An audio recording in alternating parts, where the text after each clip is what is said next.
Good evening, everyone. I've got another tour watch here for you. This is a Skagen. I'm not really sure the correct way to say it, but I'll just say Skagen.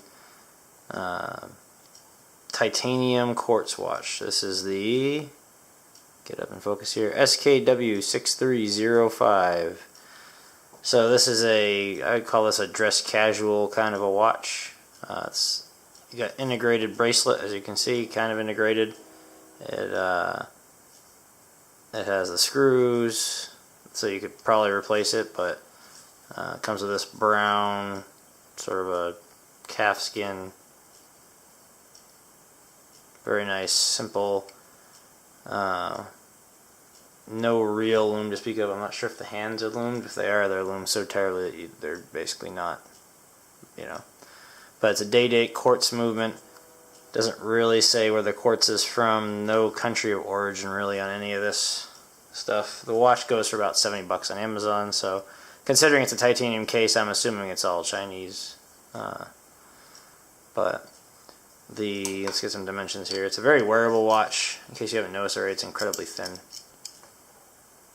Let's see, we have right around 40 millimeter. 40 or so. It's almost perfectly round throughout most of the case. Lug to lug is tricky, but we'll give it a whirl here. 45 and change, very wearable. And the thickness, which is the real high point of this watch, just barely under 8 millimeters. I'd say 8 millimeters probably. So that's really the fine point of this watch. So if I worked in a job where I had to wear a collared shirt every day and I wasn't really like crazy about mechanical movements, there are mechanical movements that are in this price range from vintage watches that are about this thick. I'll actually probably do a review on a sample of one of those in a little bit, but if you just want a reliable beater, it's a 5 ATM watch, so you don't swim with it, but pretty much everything else is fine. It's got this really small crown, but it's a quartz, so you don't set the date very often. It's just standard one-click out, set the day and the date, which you can see here, and then second click out, hacking set for seconds. It's a really beefy strap, but it's honestly, even though I'm not a fan of big straps, it's very comfortable. The fact that this is an integrated strap does not bug me at all, because this is one of the most comfortable straps I've ever worn that's leather. And this watch is just, you can't even tell you're wearing it with this nice wide strap. Very thin, very short lug to lug, which is really the size that matters anyway. This is, unless you're doing a really crazy bend backwards, the crown is very thin, so it's just literally with the crown it's probably 41 millimeters.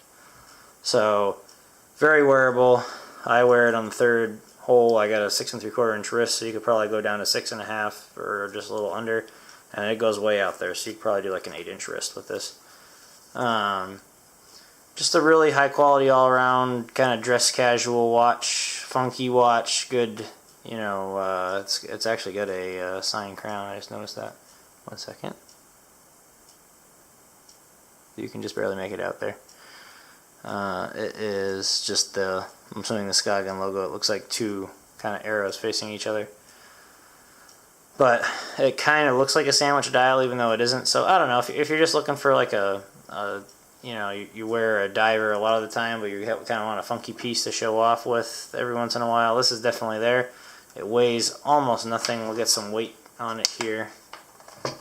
Again, this is a tour watch, so I haven't worn it exhaustively, but with the bracelet, and let's zero it properly here, because you're a little off. There we go.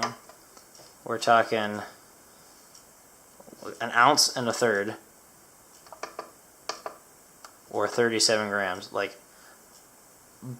I have bracelets that are heavier than this, and I think I probably even have rubber straps that are heavier than this. This is just incredibly light, really, really light.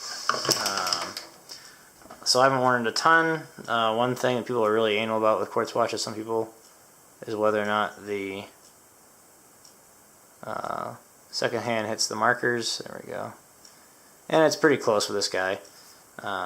I've got another watch in here for a tour, a really nice vintage Omega, but it doesn't hit perfectly every time. It's a little off sometimes. Doesn't really bug me. It seems to self-correct periodically on a lot of watches. But yeah, so just a nice, fun option. I'm pretty sure this is a sapphire crystal. I'm not 100% sure. The model name, not the number, but the name is a Melbye. So I would totally consider getting this watch, especially if I had to wear dressier clothes more often. Don't have to wear that at all, so this has no real purpose. I would totally, if I wanted, I would totally keep it. It's an awesome little funky watch. I think it would be a good, if you're not like into sports and you're in high school or college and you want like a kind of a watch that will get you some nods for being original, not just being a Timex Weekender or some fashion label. It's funky. It's got the titanium is a nice touch, very light. So I'd highly recommend it. Hope you enjoy and see you in the comments. Bye.